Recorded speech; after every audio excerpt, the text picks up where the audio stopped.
Welcome into the Hard Count, the people show for every single thing that you know and that you love about college football. It happens here on a daily basis. Nick Brake does the heavy lifting. You can help drive the show by subscribing to the channel. I'm JD Piquel, and we are going to be talking all things college football for the next 30-ish minutes, however long this thing goes. Because some of you have clicked on this video and you said, wait a second. The timestamp on this looks a little bit funny. Usually they go 6 minutes, 10 minutes at the longest.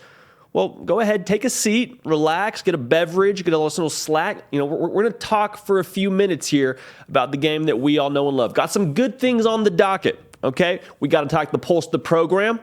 Go all the way over to Arkansas and talk a little Woo Pig and Sam Pittman and the boys. Going to talk about the transfer portal and the quarterbacks that have since switched teams and what we think they're going to do this coming season. Give you a little prediction, if you will, including, but not limited to, Quinn Ewers, Gabriel. Talk about Thompson. A lot to unpack there and how we think they're going to fare in the 2022 season. We'll finish this thing out with Ryan Day having an interesting quote about his defense at Big Ten Media Day. We're going to get this thing kicked off with a little bit of Nebraska Cornhusker talk. Nebraska, a year ago, finished 3-9, was well documented, played a lot of teams really close. 8 games by a score is what they lost. I mean, 8 of those 9 losses by 1 score. That's tough. That's really close. So you finish the season, you say, gosh, dang it, man. We just had a few more pieces. Maybe, just maybe we get over the hump, get to a bowl game. Well, Vegas, talking about expectations, puts Nebraska over-under win total at 7.5.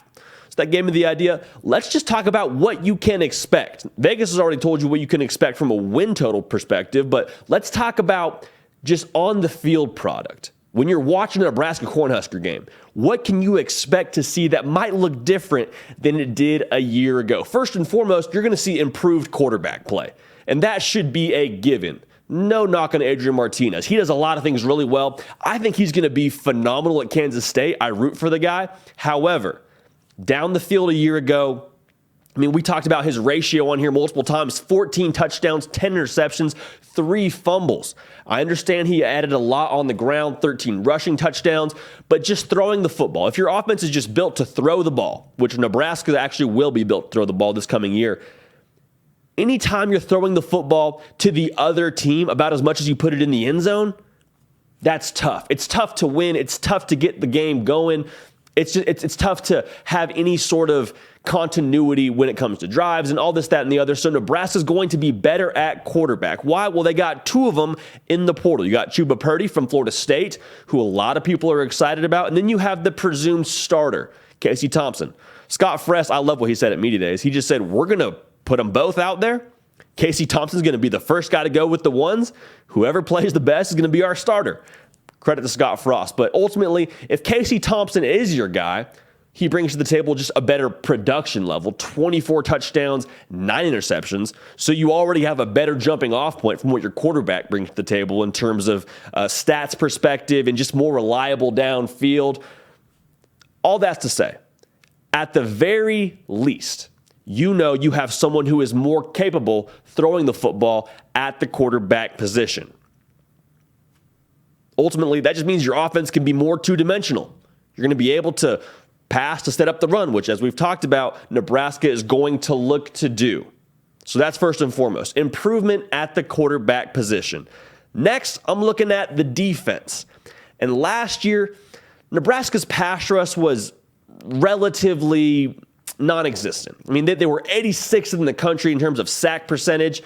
But this coming season, they beefed up a little bit, went to the portal after losing some guys on the defensive line they didn't expect to lose, came out with Stephon Wynn from Alabama, Devin Drew from Texas Tech, both guys that have played at the Power 5 level, guys that should add a boost to that defensive line.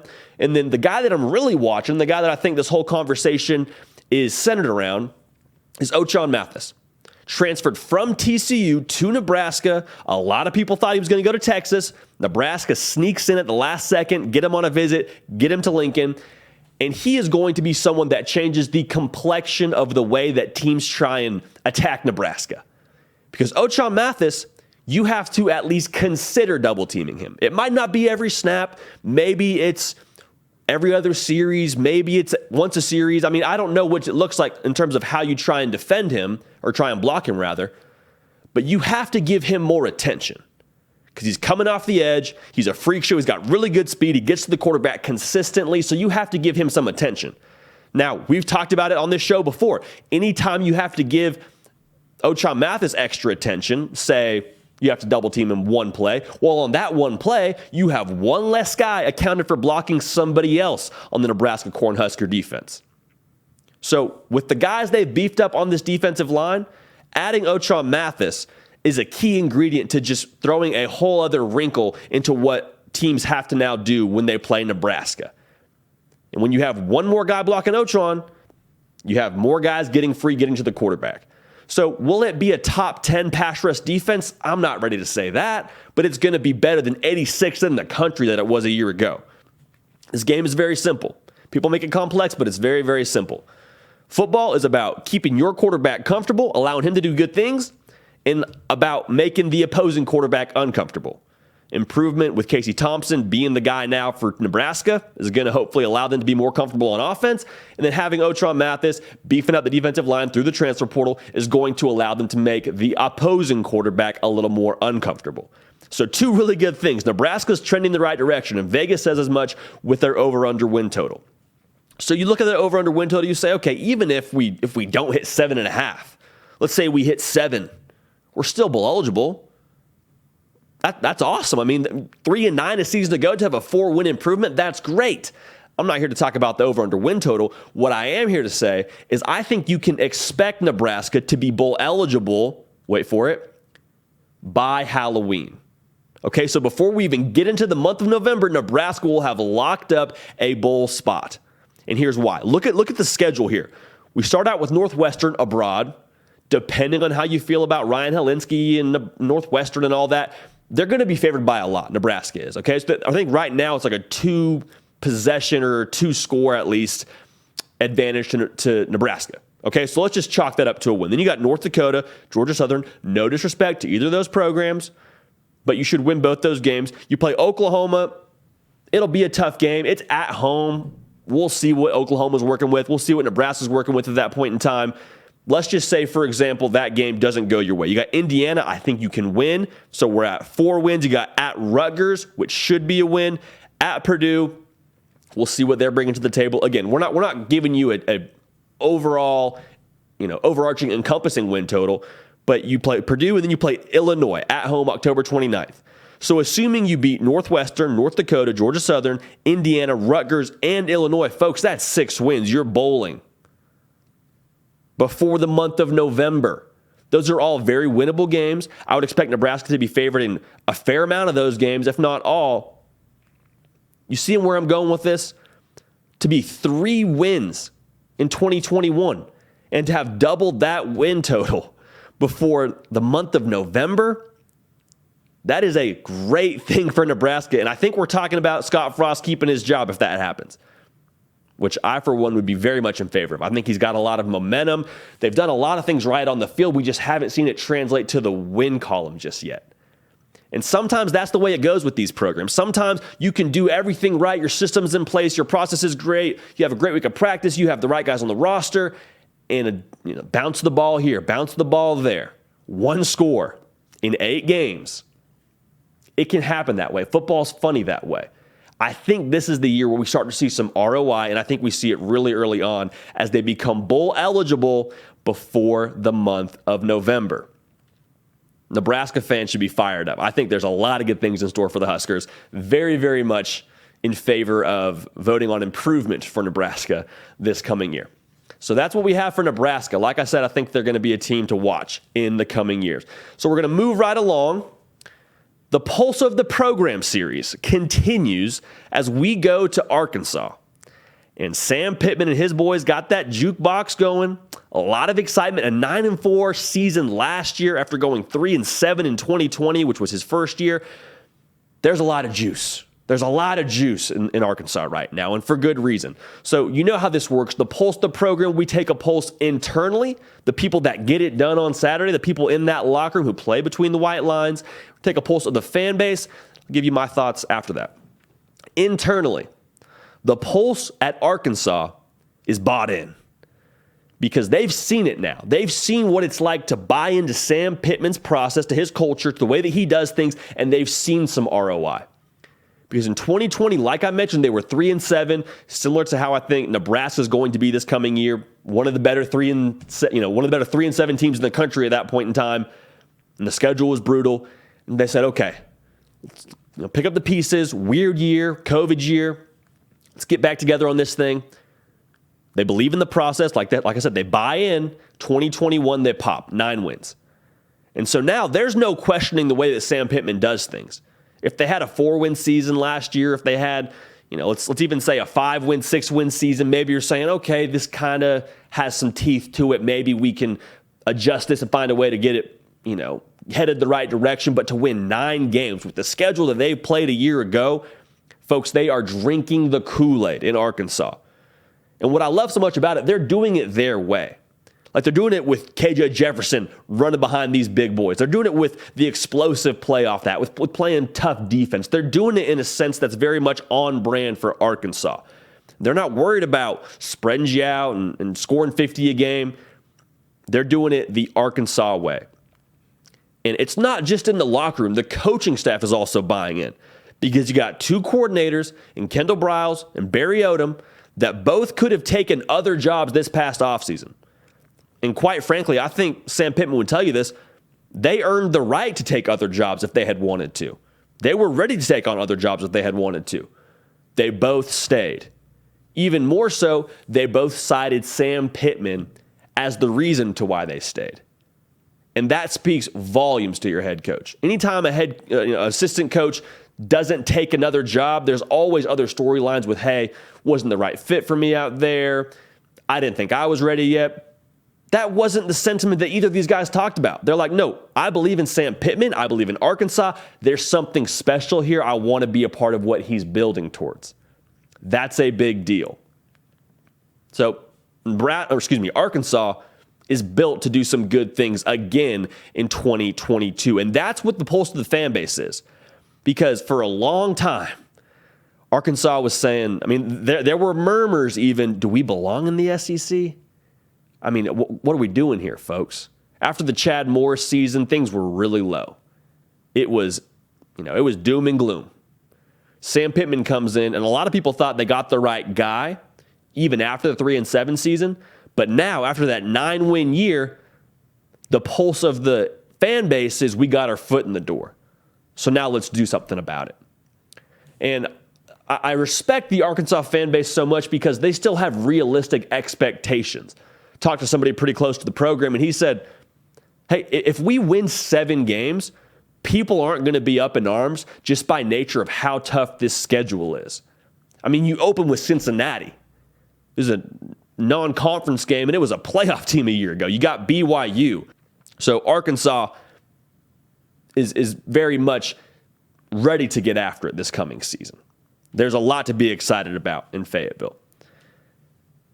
The ceiling for Arkansas in-house, the feeling is at least, hey, 10-2. For the fan base, if we go 10-2, we're excited about that. Now, the expectation is 8 wins. 8 wins is a healthy season for Arkansas. Now, my own personal diagnosis is, why not? Why not go 10-2?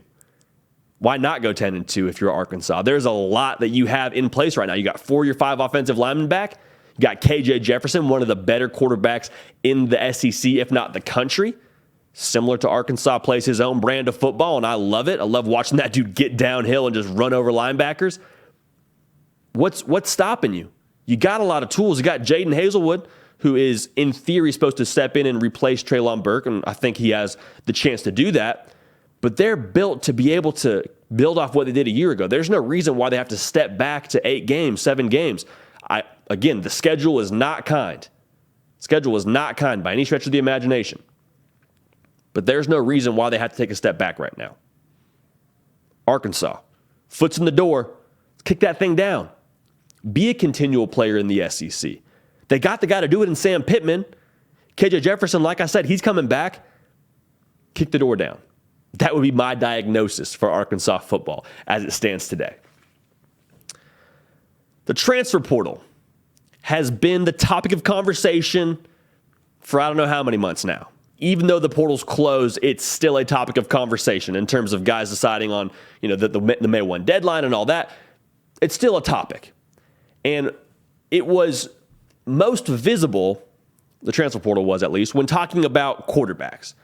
Because a lot of guys jumped into the portal and found a new home this past offseason. A lot of big names, too. Names that you and I recognize, like Quinn Ewers, guys like Thompson, who started at programs like Texas a year ago. A lot of guys that are going to make a big impact, a big splash on their football team this coming year, obviously. And so we gave you our top transfer portal quarterbacks in terms of guys that are already proven, that are arriving to a new program. And I said in that video, I said, hey, this is not my prediction by any stretch of the imagination. This is what we have right now on paper, what we know about these guys. This is my ranking system. So naturally, the next step is, okay, well, how are they going to finish? How are they going to fare in 2022? And so we're going to take a look at that today. Starting off with Quinn Ewers, he's someone that obviously has a lot of excitement around him, just based off of all the things he did at the high school level, all the hype he came into Ohio State with. You know the drill, transferred from Ohio State back to the home state of Texas, says, I want to be a Longhorn, and has all the juice in the world around him. So if we're grading these guys on a 1 through 10 scale, 1 being, dude gets benched by game 1 or game 2, game 10 wins the Heisman, I think Quinn Ewers is an 8. And in part, I think he's an 8 because of all the things he has around him and the quarterback-friendly system that Steve Sarkisian has in place. I mean, Steve Sarkisian is a quarterback whisperer. 1, that's how he handles quarterbacks, but 2, it's because of the quarterback, like I just said, friendly system that he has these guys playing in. Tons of weapons for Quinn Ewers. I mean, Isaiah Neyor, Bijan Robinson, Xavier Worthy, Jaleel Billingsley. We could go on and on. He's got a lot of guys to throw the rock to. But the RPO system is a run-to-throw offense. Meaning, if that linebacker wants to just sit there, we're content to hand the ball off. And it is a phenomenal luxury as a quarterback to be able to hand the ball to someone like Bijan Robinson. Bijan Robinson's tired? Okay, Roschon Johnson, you're in the game. We'll hand it to him. So the bottleneck, if you will, or the variable I'm watching with Quinn Ewers is, can these transfers gel? And we've talked about it before. Can these transfers all get on the same page? Because credit to Texas, they went and got a lot of phenomenal players in the portal, like I just talked about. But if you're not on the same page, if you're not synced up, then we have issues. We can't even get the play started. So from a talent perspective, I don't have a ton of question marks about Quinn Ewers from what we've seen on paper, what we've seen at the high school level, like I already talked about, but he hasn't played any meaningful snaps of college football yet. So yes, there's still a question mark of how up to speed is he and how up to speed are the other transfers with where they want to be come Alabama. That's also another factor in this. They play Alabama week 2. How much does that rock his boat? How much does he answer the call to action in having to play against arguably, I don't even know if it's that much of an argument right now, the best team in the country, his second start. So he's yet to be named the starter. I don't think it's wildly irresponsible to assume he will be the starter in Austin. But for Quinn Ewers, I would put him at an 8 out of 10 in terms of what he'll do this coming year. Again, because of the guys around him, because of the system he's in, and because of the bet we're sort of making on his talent. Now, that could go way higher. Like, in terms of the ceiling for Quinn Ewers, dude could step in and be a 9.5. I mean, there is no ceiling on Quinn Ewers. I want to make that very clear. We have him at an 8 because of what we're yet to see just yet in terms of on-the-field production in a college football game, and because of what he has around him. So Quinn Ewers is an 8 in our book in terms of transfer portal quarterback predicted success. Moving right along, Dillon Gabriel, I have as a 9 out of 10. And if you watch this channel, if you watch this show, you know why I feel that way. Dillon Gabriel is reunited with his former offensive coordinator, Jeff Lebby. And it would be one thing if him and Jeff Lebby had worked together and Dillon Gabriel was a backup and maybe they got some time in there when Dillon Gabriel started 2 games at the end of the year or something to that effect. But Dillon Gabriel was the starter for Jeff Lebby and balled out as a freshman, was top 10 in the country in terms of yards. So they've worked together and they've done really good things together. And with 2 guys coming to a new place together, having the quarterback and offensive coordinator relationship already wired down is going to make for really quick success. because he already knows what he likes. He already knows what to call. He already knows how to play to his strengths and tailor the offense to him, which more often than not is half the battle when it comes to this quarterback and offensive coordinator development. Now, how quickly do they get everybody else on the same page, similar to Quinn Ewers? I think it's another topic, but a lot of these guys have already been at Oklahoma. Marvin Mims has proven he can ball. Theo Weiss has proven in flashes he can ball. So he's got guys to throw to, but how quickly do they get on the same page with Dillon Gabriel? Now, I have him higher because I think the offensive coordinator to quarterback relationship is a lot more difficult to get meshed than the quarterback to receiver relationship. Quarterback and wide receiver synchronization, in my humble opinion, is fairly straightforward. Hey, let's go throw after practice. Hey, let's go watch film. If you will just commit to that discipline,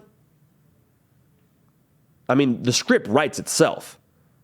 The Wi-Fi will sync up with the Bluetooth, or however you want to phrase it. It's not a super complex relationship to get down. It's just physical, more so than anything that would require the offensive coordinator and quarterback relationship. That's a little bit more mental and football IQ and being on the same page there. Hey, if I know you're breaking at 5 yards and you like to break a half step early because of the way that DB is playing you, and we know that because we've watched film and we've run it together in practice, then we're good. I can hit you in stride, brother. We're good. Don't even worry about it. So for Dillon Gabriel, I think that they're going to commit to that process, to getting synced up, and that's why I feel so confident in him. He's proven it multiple times. Dude can play. Now, it's a jump to the Power 5 level. If you want to have that conversation, we can. But really, I think you're just nitpicking. Jeff Lebby, Dillon Gabriel are set up to do big things in Norman in a conference where there's a lot of transition. We just talked about it with Quinn Ewers. A lot of transition at Texas, a lot of transition within the Big 12 itself at Iowa State, at Baylor. There's a lot of things going on where people are having to replace production as you do every single year in college football. But I think more so in the Big 12, there is an open throne. For Oklahoma to hit the ground running, it could mean big things for Dillon Gabriel. Something to watch for. Moving right along, Spencer Rattler transferred from Oklahoma to South Carolina. And this is a fascinating one to break down. Because when you talk about talent and you talk about ability, I mean, there's nothing to be desired with Spencer Rattler. You don't question if he can make any throws. You don't question if he has the athleticism to escape or the presence of mind to move in the pocket. Those aren't things that I'm worried about with Spencer Rattler. What I am worried about is decision making. And so for Spencer Rattler, out of 10, I have him at a 7.5. This is not his ceiling, obviously. He could very much so outperform that number, but I'm worried about what he's done in recent history. Now, he's won a lot of games. Don't get it twisted. I mean, they won a lot with him at the starting quarterback position at Oklahoma. But as the old saying goes, when people show you who they are, believe them the first time. And it's sort of doom and gloom to say this, but Spencer Rattler has proven multiple times who he is as a quarterback. Tons of ability, tons of talent, likes to gamble with the football. I mean, there's not much more to say. He puts the ball in harm's way. And with how brutal this schedule is, I mean, South Carolina, let's just go through it here. They play Arkansas, they play Georgia, they play A&M, they play Florida, they play Clemson. Show me the easy defense in that stretch, folks. I mean, they have Arkansas and Georgia 2 of the first 3 weeks. So I'm worried about his confidence taking a hit. Now, the reason why I have him at a 7.5 is because that talent level is so high to where if South Carolina manages him correctly, I think there is a lot of cause for optimism. But they need to take some things off his plate to make sure that he's, or how do I say this? They need to make sure he has enough leash to where, hey, Spencer, you got 2 reads here, brother. If it's not there, throw it away. I don't want you ad-libbing. I don't want you going deep and off the back foot if you feel pressure and think you might have something on the outside. No, here's what you got in front of you. Stick to this, and you'll be in good shape. So, it goes without saying, he has a really high ceiling. But like I said, decision-making paired with that schedule, I have some reservations. 7.5 is still real good. Don't get it twisted. 7.5 is a really strong number to have going into 2022 for Spencer Rattler in terms of what I expect from him. I just need to see more. And the fact that we haven't seen more from him recently gives me some pause. So that's Spencer Rattler. Casey Thompson, a guy that we just talked about a few moments ago with Nebraska's expectations. You know how I feel about him. This offense is going to be built to throw the football, okay? Coach Whipple, that's pretty much what he's doing here. He's saying, hey, throw it to these guys, get it to them in space, and we're going to run the football off of that. So however we do throwing the rock, we're going to run it after that. And he's going to give him a clear picture. He's going to make sure he has a lot of levels concepts in there for him to where he's looking at one spot, reading one defender, simplifies everything. He's not having to get to 2 to 3, back to 1. I mean, he's not having to just jump all over the field here with his eyes. So I think it's going to make his processing really efficient. And just based off of what they did in Nebraska a year ago, I'm thinking, okay, if you just insert a capable quarterback there, they got playmakers. They got some guys in the portal as well. Trey Palmer from LSU. There's been a lot of excitement around him. I think Casey Thompson is going to do really well at Nebraska, to put it plainly. Now, I think the objections that people will have is, well, hey, you got Quinn Ewers at 8. You got Casey Thompson at 8.5. Quinn Ewers is, and again, this is coming from a Texas fan's perspective, how we're having this conversation. They're saying Quinn Ewers is much more talented than Casey Thompson. If Casey Thompson was so talented, he would have stayed and tried to beat out Quinn Ewers. Okay, I understand that. And that may be true. In fact, I wouldn't even push back and say that I don't think Quinn Ewers is less talented than Casey Thompson. He probably is. However, we've seen Casey Thompson do it in a college football game on multiple occasions. 24 touchdowns, 9 interceptions a season ago. We've seen him throw the ball deep and be able to complete those kind of passes. We've seen his consistency. What we haven't seen is that from Quinn Ewers. So that's why I have him at an 8, Nebraska, Casey Thompson at 8.5. So a lot to unpack there with that conversation, but ultimately, to put it bluntly, quarterback-friendly system. They're going to throw the ball. The schedule also isn't brutal for Nebraska. No Ohio State. Non-conference is fairly manageable. They play Oklahoma, which will be a tough one, but outside of that, it's not too brutal. It's not too gruesome. They don't play Michigan until November. So there's a lot of things to where Casey Thompson can get his feet under him, I think, sooner rather than later. I'm excited to see this kid.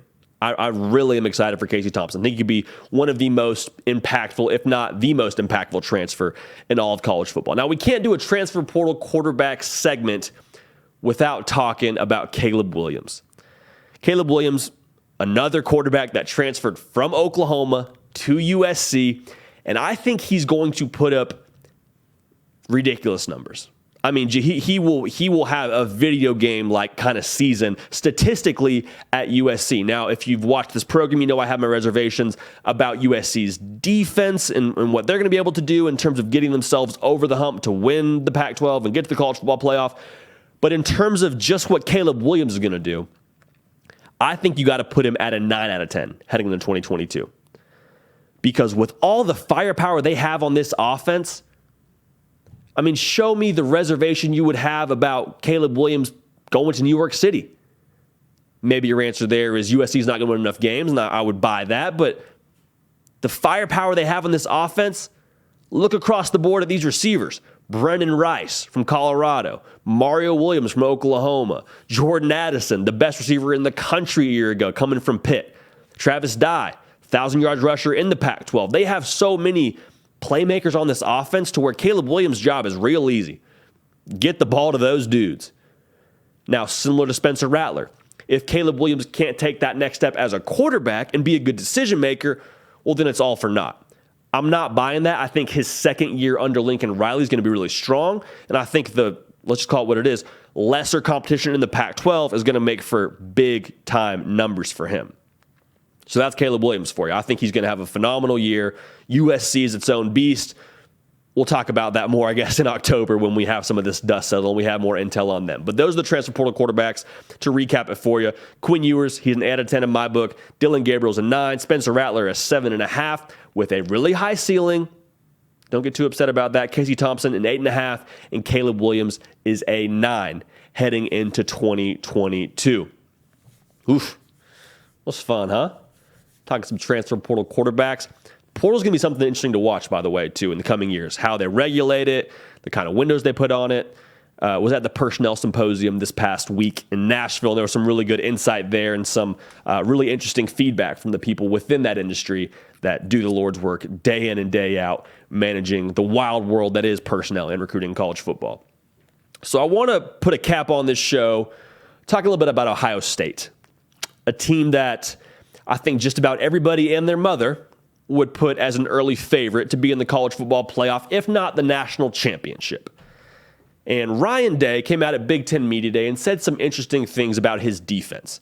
He said, quote, "We expect a top 10 defense at Ohio State heading into 2022, which if you're from Mars or won't put those kind of stipulations on it, if you very loosely follow college football, you say that makes sense. Ohio State, I've seen them on some T-shirts walking around the street. I mean, I've seen them on TV a time or two. They're a good football team. Makes sense they would have a good defense, right? Well, to the more in-the-know college football fan like yourself, and I like to think myself, they were 31st in the country last year in terms of points per game they gave up. I mean, they were not great last year at times on defense. Now, after the Oregon game, they sort of got their act together a little bit more, but if you have any reservations about Ohio State, you know it comes on the defensive side. And Nick Schultz, one of our writers here at On3, does a great job, has a great article about this quote, actually, at on3.com, so go and check that out. But he just kind of distilled this down to what Ryan Day expects from this defense and why he expects it. And a part of that was the Jim Knowles scheme, which I think we need to talk about in addition. But even more so, I'm looking at the Ohio State defense and I'm saying the talent is there.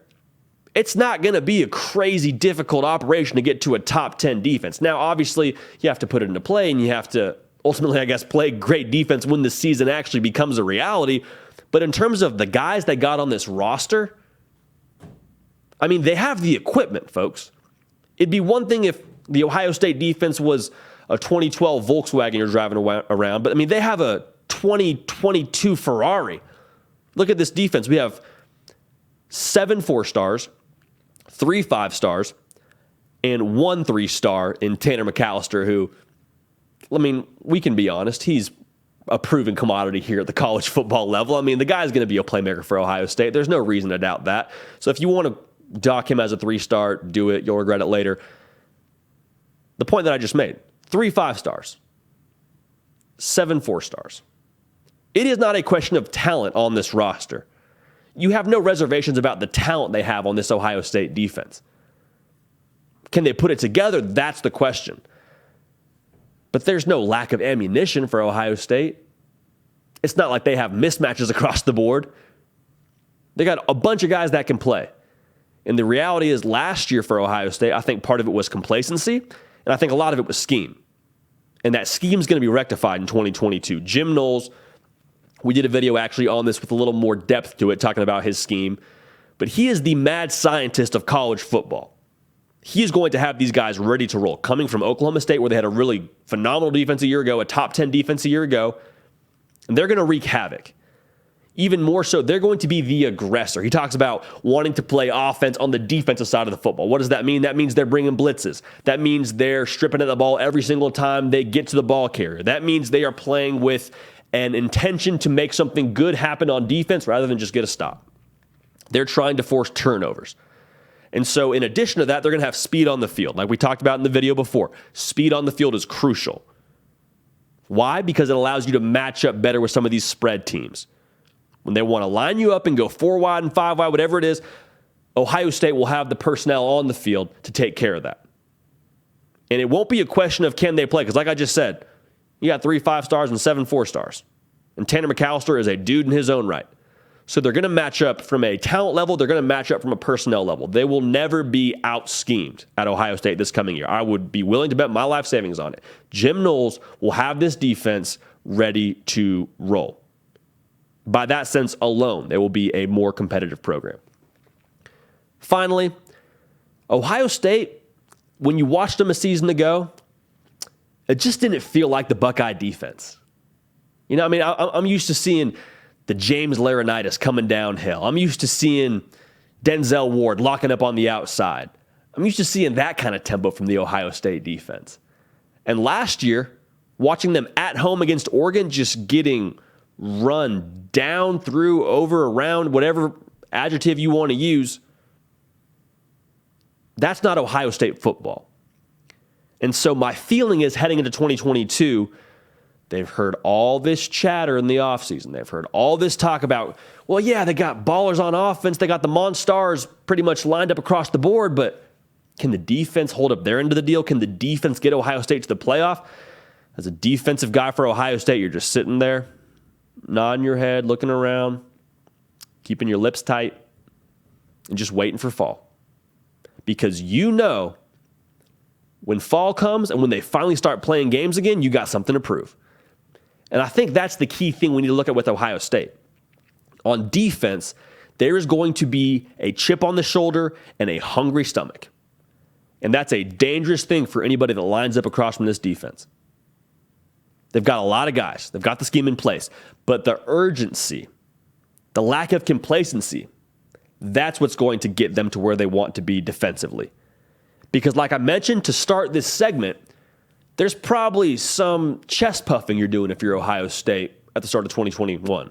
I mean, you're playing defense for the Ohio State Buckeyes, one of the most storied programs in the country. There's some pride behind that. Now, when that pride turns to complacency, like I believe it may have a season to go, that's where you get your ankle bit. That's where you shoot yourself in the foot. And that's where you give up 30 points in 5 games. Because that's what they did a year ago. There was 5 different contests where they gave up 30 points or more. And so that complacency, no longer being present on the defensive side for Ohio State, will spell trouble for everybody else. So I'm excited to see it. I think if they get that piece right, and I expect they will get that piece right, there's good reason for optimism in Columbus. So that's it for us here at the Hard Count. First longer form show we've done here. I'm fired up about it. I'm fired up to do some more of these as we get closer and closer to the fall. I want to put out a quick thank you, first of all, and a quick call to action. The thank you is Nick Brake and I got here, was it June 30th is when we first started getting here into the dojo and making some content for y'all. And we were at about 500, 600 subscribers. There hadn't really been too much of a push on YouTube yet here at On3. And we got rolling, we got fired up, we started just putting out videos, and y'all responded in an elite fashion. As of today, the recording of this video, we're about 9,500 subscribers. And this is a testament to y'all and what y'all have done. So thank you for that. Thank you for allowing us to come in here and do what we do. It is truly a blessing and a blast. I won't get too much into it. Maybe we'll get more into it at a later date. But my story is I was working an 8 to 5 before this. I was recruiting and working in an office, which I loved, which was great. But to be able to do this for a profession, I mean, folks, I'm a kid in a candy store every single day. I am living my dream, and I could not be more grateful for it. And in large part, it is due to y'all to making it a reality and for allowing us to do this on a daily basis. Call to action really quick. We're almost at 10,000. When we get to 10,000 subscribers, I would love to start firing up the Twitter Spaces. That is a push I've made, a promise I've made on Twitter that when we get to that number, we will get the spaces going and give us a chance to interact in real time and have a call-in podcast, if you will. But I think that's going to be a lot of fun. And so if we can get there relatively soon before the season, I would love that. I would love to make that a reality. And so we leave that in your court. Finally, we're on podcasts now, folks. Started on YouTube. Now we're on podcast as well. So wherever you get your podcasts, whether it's Spotify, whether it's Apple, whatever it is, the Hard Count is there. So thank you so much again for tuning in. Subscribe if you haven't already. Follow me on Twitter at JD Pakel to stay up with every single thing we're doing here. We want you a part of this community. We're going to keep the party rolling. We will see y'all next time. Hey y'all, thanks so much for watching. Subscribe to the channel here to make sure you don't miss an episode of The Hard Count. Also be sure to check out other videos on the On3 YouTube channel.